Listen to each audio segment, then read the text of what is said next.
Hello, everyone. Over 200 million people from all over the world suffer from osteoporosis. Well, the stats are staggering, with 1 in 3 women and 1 in 5 men will experience osteoporotic fracture in their lifetime. In our session today, we are going to explore how exercise can help with bone health. I am Amita from Narishta, a platform for natural and holistic therapies. Presenting this session today, we have Beth Parry from New York.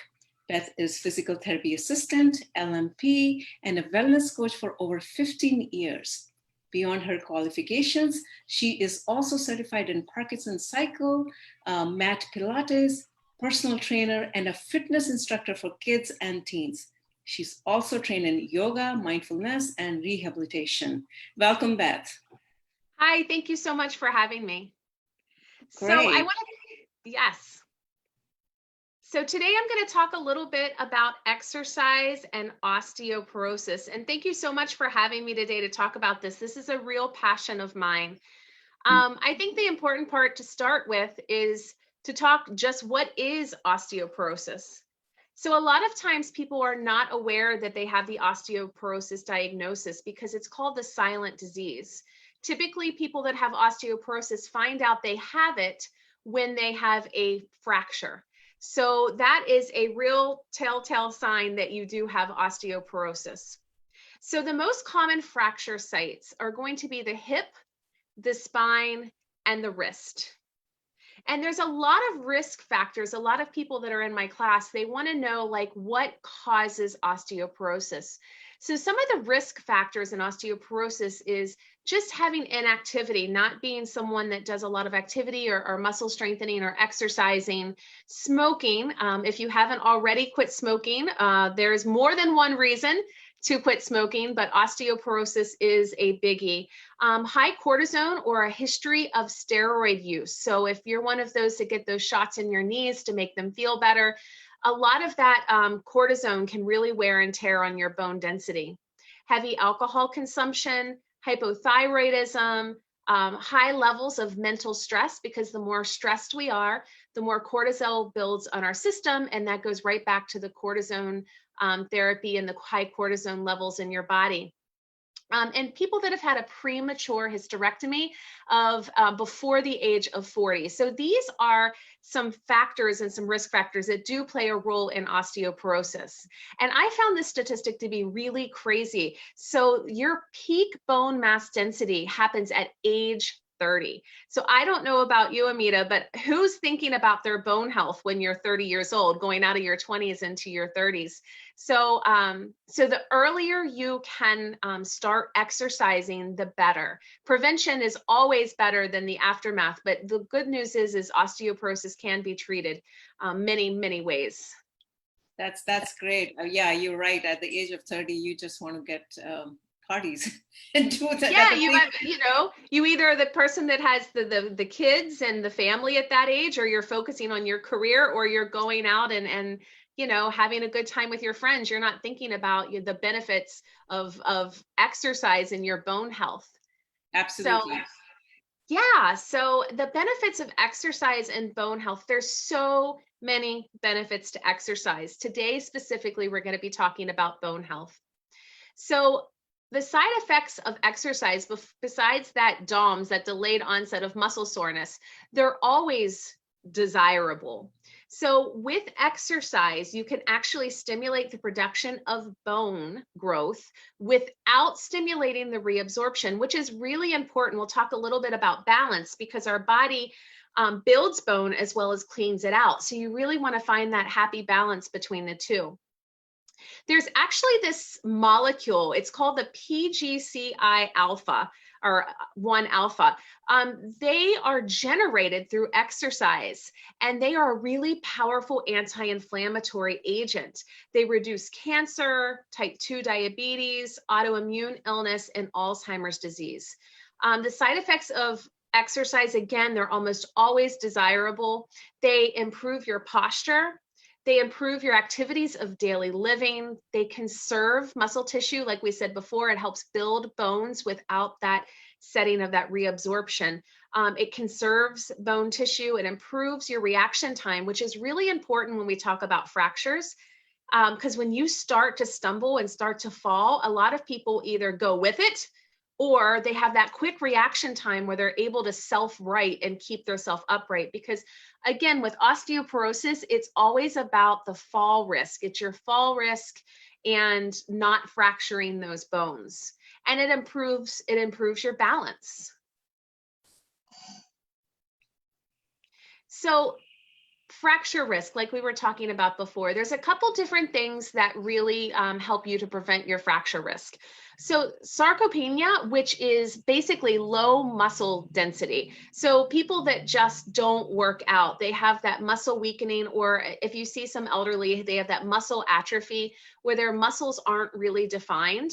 So there's several studies that show that demonstrate that the risk of having that low muscle tone increases as your bone mass decreases. There's also studies that show that forward hump, it's called kyphosis. So a lot of times that happens with poor posture, it happens with aging, it's really prevalent in those with Parkinson's disease or those with osteoporosis. So the more that you start to bend forward, the more gravity sets in. The more gravity sets in, the more you bend forward. And then the muscles weaken and you get this muscle imbalance. And it increases the pressure putting on your vertebrae, which increases your fracture risk in your vertebrae. And then also your balance. So balance, when you have muscle weakness, hearing loss, you start wearing glasses, and some people get neuropathy through diabetes or some other sources. These are all things that maintain your balance. So when you start to age and you start getting these things, it actually really makes falling more prevalent in your life. So what we do at Wellness 360 is we come in there and try to work on your balance. We work on your posture. We work on your muscle tone. All of these things together keep you more upright, keep your balance, and decrease your fall risk. That's great. I think we want to talk about the research if the exercise can improve the bone density, as you've been talking about. Yeah, so we are physical therapists that do these group fitness classes. So studies are really important to us. So anytime we start to design an exercise program, we dive in the books first because we want to make sure that what we're doing, the amount of times we're doing it, and what we're telling our participants is correct and it's evidence-based. So what we found in our research is that you can gain up to 20% of your bone density just with exercise. So exercise alone. There's a studies that show that your T-score, which is one of your scores when you have a DEXA scan, is that the neck of the femur is significantly increased with a combination, or the bone density in that area significantly increased with a combination of weight-bearing and non-weight-bearing exercise programs, which really helps support that exercise improves bone density after menopause. And then the force exerted by a muscle pulling on a bone and the muscle contraction has been proven to have strong osteogenic stimulus. So what that means is when a muscle, which is attached to your bone, when there's a great force applied to that muscle through a contraction, like through an exercise with a weight, it actually stimulates more bone growth because our body is a beautiful thing. What happens is our body accommodates what we put on it. So the stress load that we put on it, the body will say, you know what, we're going to end up getting injured, so we need to stimulate more bone cells. So there's this thing called Wolff's law. It was from a German surgeon, Julius Wolff, and he states that the bone in a healthy person will adapt to the loads under which it is placed.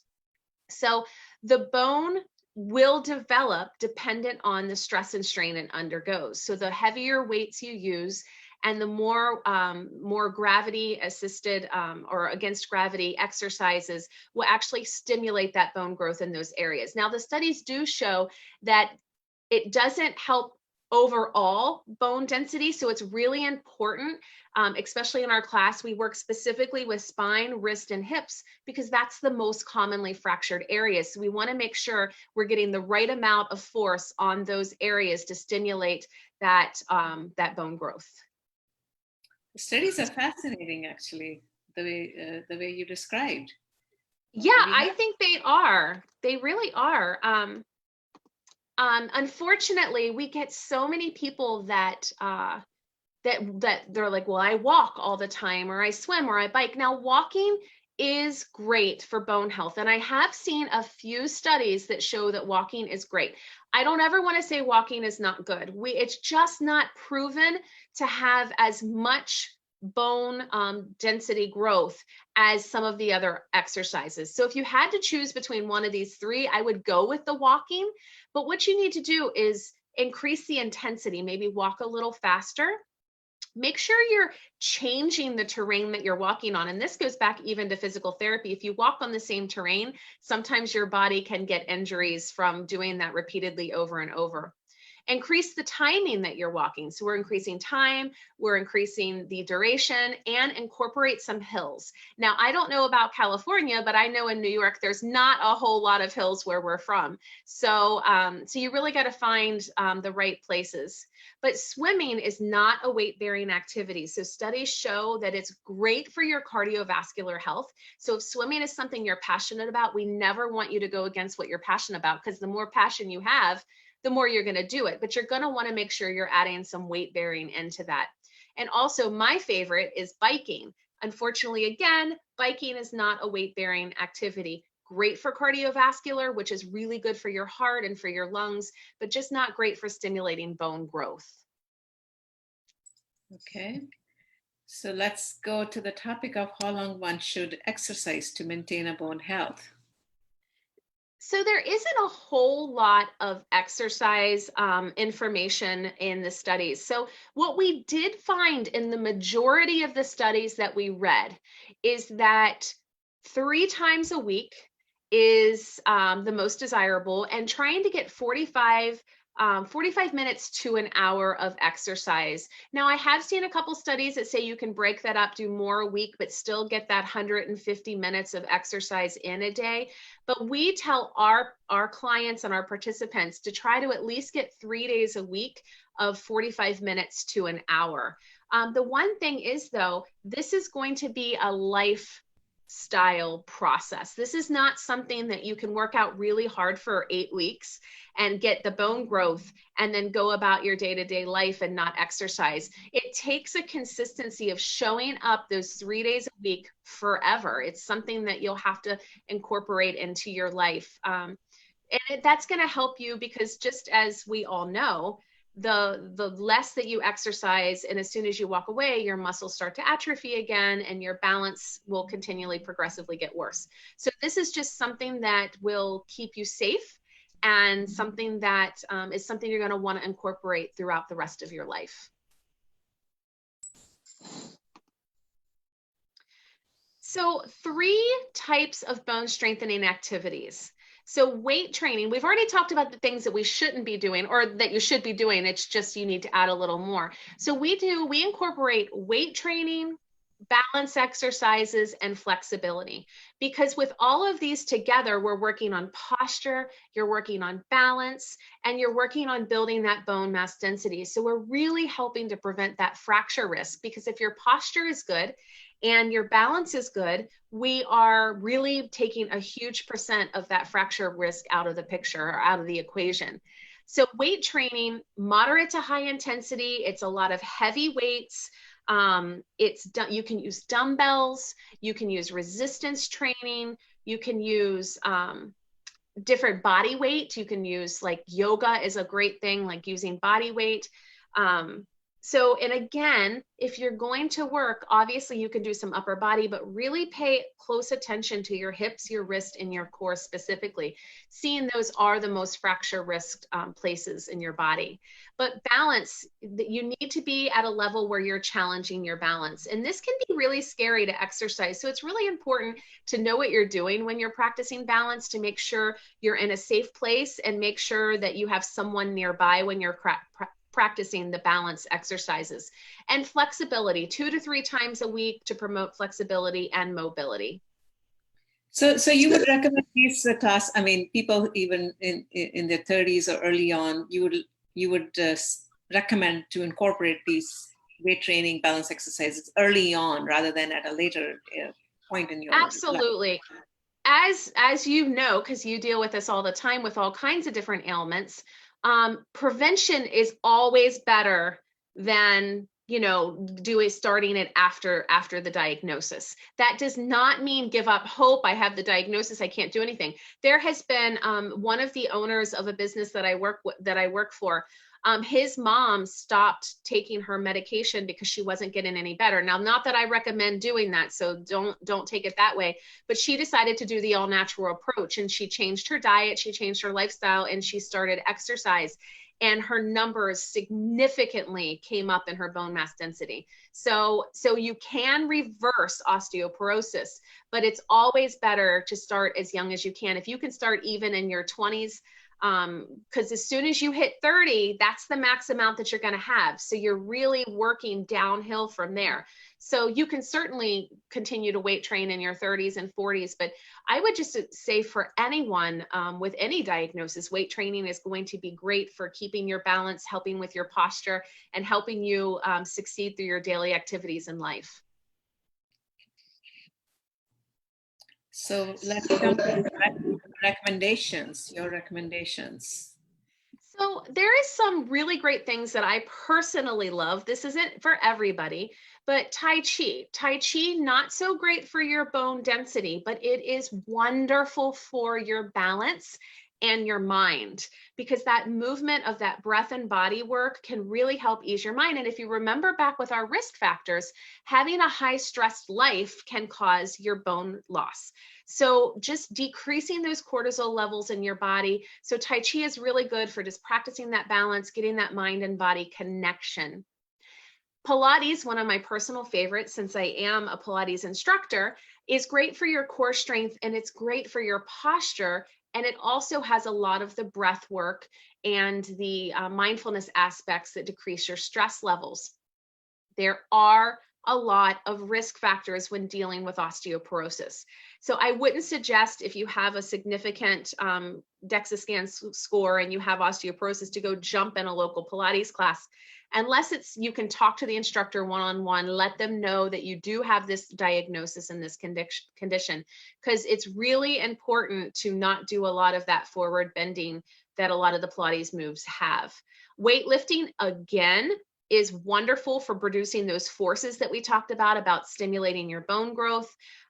It's not super great for your range of motion, but it's okay to a certain point because you want stability in your joints. So I would choose some stability in the joints. So weightlifting is great for stabilizing those joints. It's great for building your bone density. It can produce orthopedic issues if you don't know what you're doing. So again, you really need to make sure you're working with someone that understands osteoporosis, understands the risk factors. So just talk to the person you're working with. You should be able to get a good idea of what they do and don't know. But it's really important when you're dealing with osteoporosis in an aging community, you want to make sure you're getting a balanced workout, because what about our posture? What about our balance? These are all elements that need to be put into that workout program for you. And then yoga. If you think about yoga, yoga incorporates all of these elements together. They work with posture, strength, balance. Yoga is free. You can do it anywhere. It has been around for thousands of years. And again, it reduces your stress because you have that mind-body connection. You have that deep breath work. You have the Shavasana at the end that's going to help decrease your cortisol levels, because the cortisol levels, they interfere with those osteoblasts, which are cells that build your muscle tissue or build your bone density. So if the osteoblasts aren't working properly, you're not going to get that strong bone mass density. And so really important. Stress reduction is really, really important when dealing with osteoporosis.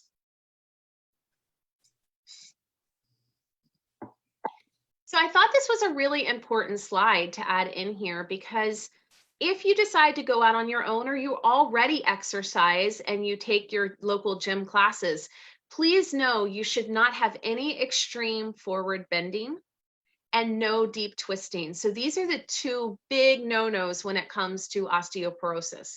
So when you're doing yoga, you want to use a chair. So your back remains flat and you're not getting that forward hump when you're reaching towards the floor. You're always hinging at the hips. You're not hinging at the back. So no chronically forward back posture. Make sure when you're doing your core exercises, you're holding a neutral spine, which means not a lot of that deep twisting that you find in some of those classic exercise classes, and no crunches. If I can tell you anything today, if you're doing crunches, stop, because all that does is increase your poor posture and it puts way too much force on your spine. So also when you're doing yoga, avoid stretching, because remember we talked about joint stability. When you're dealing with osteoporosis, having really strong and stable joints is really important.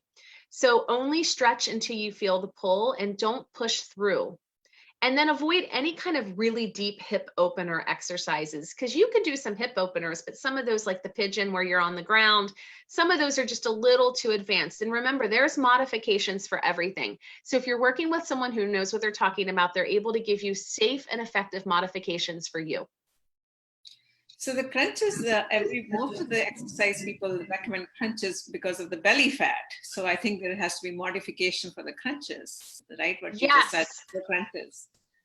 And that's really funny. I was actually just writing a blog for a future release. We're going to be doing a month program challenge, and crunches actually they do have nothing to do with your belly fat.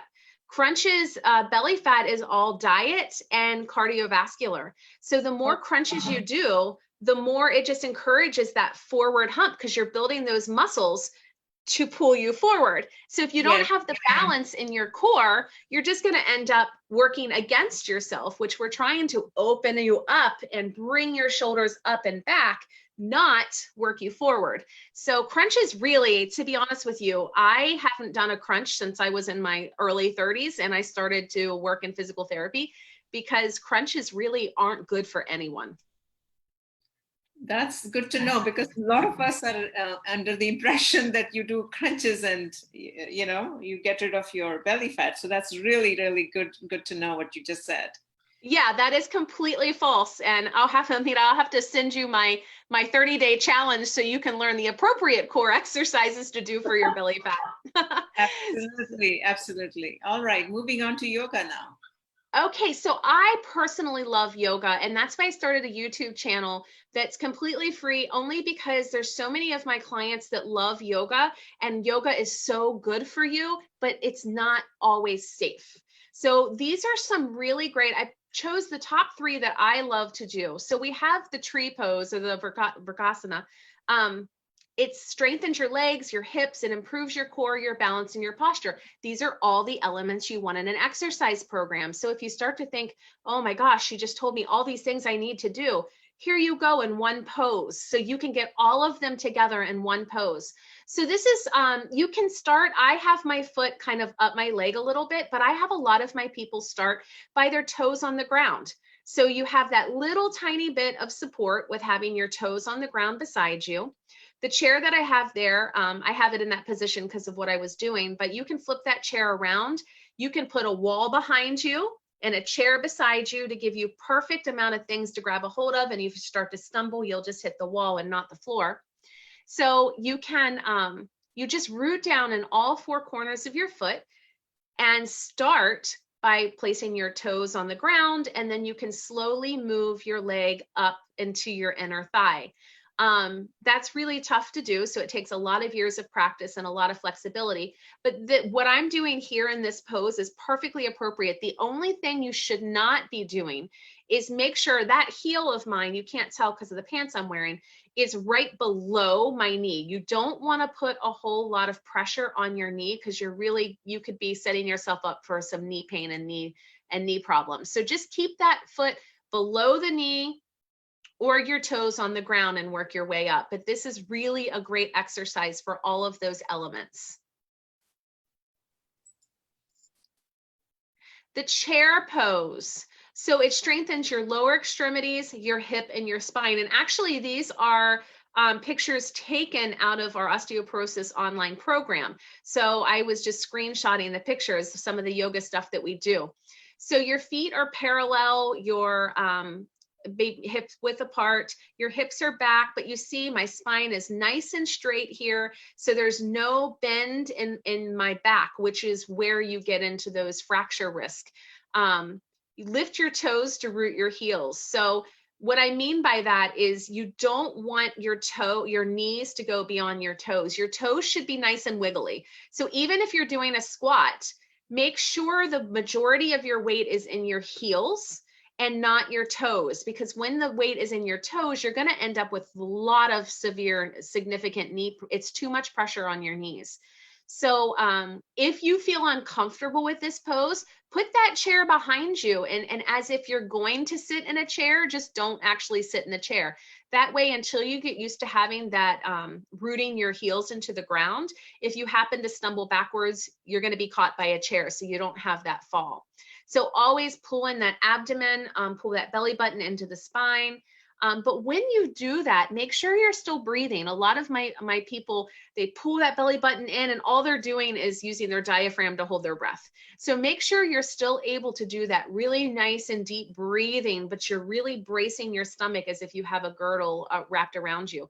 And really hold it as long as you can. Hold it until your legs start to get shaky. I always tell my people, hold it until your legs start to shake and then give me 2 more seconds, because those 2 more seconds are going to do the most good out of that whole time. So you don't want to overstress your body, but you do want to bring yourself right to that borderline of pushing your body beyond your limits. Okay, moving on. I love this pose. This is a great pose. And I have to say, I love doing it on the chair because this is not an easy pose to do. But again, the half moon pose, and if you are familiar with yoga, you are familiar with this pose. It helps with your balance, your lumbar strength, loading the thoracic and cervical vertebrae, your hips, bones, wrist, femurs, everything. This is the pose. So if you are going to be doing this at home, do me a favor and just make sure you have a wall behind you. That way, because this is a really tough pose. You want to make sure that if you start to stumble, that you have that support of the wall. Turn your foot parallel to the wall, bend your right knee slightly, and then place your hand on the seat. So I always have that little tiny bend in that stabilizing knee, because you never want to lock that knee out. You always want to have that little tiny give. If I'm saying on a 1 to 100%, it's like a 10% bend. It's very slight, but it does help with your balance. So shift your weight onto your right foot and lift off the ground. Place your hand on your hip. There is absolutely no need to have your hand out to the side. You can put your hand on your hip and then control your breathing. And that's where the fun comes in, is trying to hold everything in, do everything, but then have that breath moving fluidly in and out. But these 3 poses are great. Again, they have all the elements of the exercise you want for osteoporosis, plus the stress reduction portion of lowering your cortisol, deepening your breath, body awareness, which is huge when you have osteoporosis, realizing where your body's at in space, realizing, being in the present moment, because when we're in the present moment, we see that rug that's lifted on the corner. We see the dog toys that are in the corner that you might step on. So when you're in the present moment and you're living in that present moment, you're able to be more aware of your surroundings, more aware of your own body and how you're feeling. That's great. So we want to open it up for questions. Before we open it up, you can reach us and let us know about the session. We have our emails here, and I do want to say that Beth would be coming with her online exercise program. We'll be offering it sometime, I think in a month's time or so. So with that, I do see some questions, Beth. Sure, yeah. Yeah, okay. Let me just pause. So the question is coming, what if you already have osteoporosis? What exercises can improve bone density? So, exactly what we were just talking about. So, if you already have osteoporosis, you want to make sure that you're not doing forward bending and you're not doing deep twisting. So, those I always say that first, because if you decide to go to your local YMCA, or which I would never discourage that, they're wonderful programs, but just make sure that you're self aware, because knowledge is power. So, if you know you're not supposed to be doing those things, then you have enough power to know what you can and can't do in those classes. So I would really focus on the strengthening, the weight training. Now, in my classes that I teach, we use the resistance bands around the thighs, because when you're talking your hips, there are so many muscles attached to your hips, and there's so many fibers, muscle fibers, that go in all directions. So just that normal straight one-dimensional walking is great, but what about the side of the hip? I don't know if anyone's ever had like bursitis or something like that. There's a lot of muscles that work with your glutes, those hip abductor muscles, there's your hip adductor muscles. So there's a lot of other fibers that need to be hit in order to get all of that force on your pelvis. So use resistance bands, use heavy dumbbells. And when I say heavy, you want to be fatigued after 10 reps. So if you can do 30 and 40 reps with your weight, it is way too late. So you want to do something heavier, because you want to put that force against the muscles. So all of these muscles in your arm and legs, they attach to the bone through tendons and ligaments. So you want to really put that muscle strain and that muscle pull on those tendons against the bone. So I would definitely, again, yoga is my favorite personal thing to do, but weight training would be the next best thing. That's great. We have another question. Someone has osteoarthritis as well as osteoporosis. You think they're asking what kind of exercise should be different that they should do for osteoarthritis? So yes, actually, there are a lot of similarities. And in the program, the online program that you were talking about, we actually have a category for osteoporosis and a category for joints. So they are two different types of exercises. We design them, some of them overlap, some of them don't. But the one thing for osteoarthritis, you don't want to put a lot of bend in your joints. So we're trying to keep range of motion, but we're also protecting those joints, because if anyone that has arthritis in their knee, doing deep squats and deep lunges, it's not going to work for you.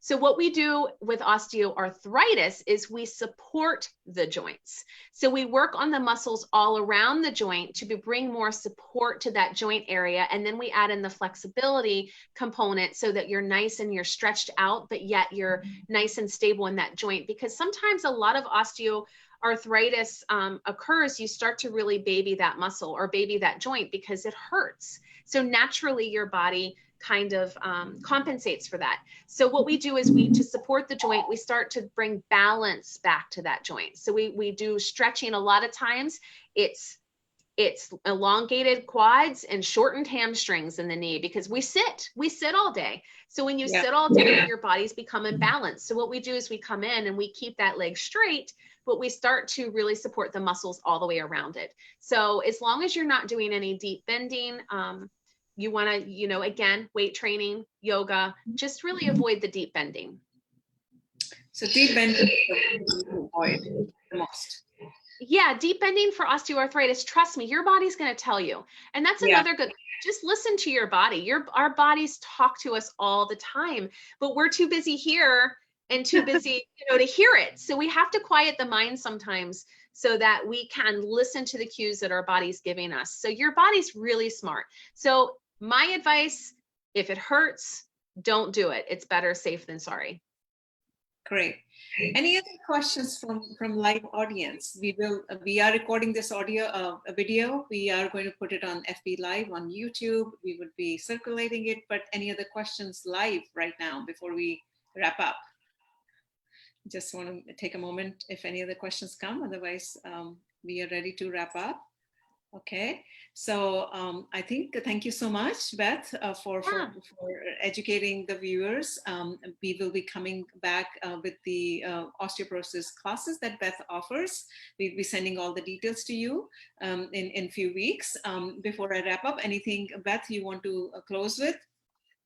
Yeah, I just want to thank you all so much for having me. This is a passion of mine. I just love helping, especially the aging population, take control back of their life and to be able to continue to do the things that they love. Because what's more important to someone is just to continue to do the things you're passionate about. So when you have grandkids and you have events and you have friends and you want to go hiking and you want to go biking, and I want to help you to do those things safely and effectively. So yeah, so just keep in contact with Nourish Doc and they will have all the information of our online subscription plan. Great, thank you so much. And with that, I'm going to close the session. And thank you so much, Beth, for coming. And thank you all the viewers for watching our programs every week. Thank you. This is Amita. Thank you.